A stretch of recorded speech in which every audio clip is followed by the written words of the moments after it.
Jodak kod johala e boma ma Homa Bay ywak kaluwore gi lal ma kinde ka kinde mar stima e bomano, ma bende rocho chenro mag ohala kod yore mamoko mag jopiny. Chakre wuok tich jumani, stima osebedo ka onge e bomano, gino ma oseweyo johala ma thoro tiyo gi stima e chenro gi mapile gi lal maduong'.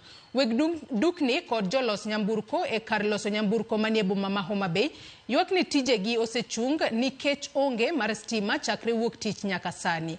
Gidwa ni mondo kambi ma ochung'ne keyo teko sitima Kenya Power oyie otiek midhiero mar stima ma kinde ka kinde lal e bomano. Otieno ngima odiochieng' part of it yesterday up to today wasebedo gi lal mang'eny kabisa.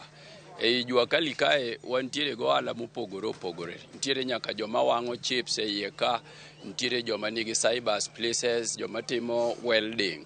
So nyaka sani ka seche 24 oganda mang'eny nyalo bedo ka onge stima en gima rach kabisa. Kendo wakwayo idara mochung'ne stima ni ka ginyalo to gitim gimoro amora manyalore mondo mi stima matimore lal kae seche duto Homa Bay kae. Ka lokruok moro nyalo bedo to gitim mano. Gima dhiero wang'eyo ni to sitima ni no wach no miwa telo no odok irwa. Koro ote ni watero ne Wandai kaka minister wa mano miwa mar sitima. Ni to kano miwa go ni odwa konyowa. To ma okonyowa koso inyowa. Sitima inyowa nikech garaj ka thothne oting'o mon machuogi no tho makonyore mana ka sitima ni.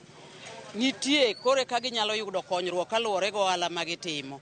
Koro wakwayo kwa bolore mang'eny ni jatelo manyalo chung' mondo konywa obi mondo konywa mondo wayud konyruok. Laini mar garaj ro ni en stima onge kila siku, koro ji hangaika koni gi koni tene kumoting'o kastembe mag geche mabiro tiwang'o mondo wakony kastembe wago bere yeme kasamo biro todo ka mach onge kata odhi adhiya.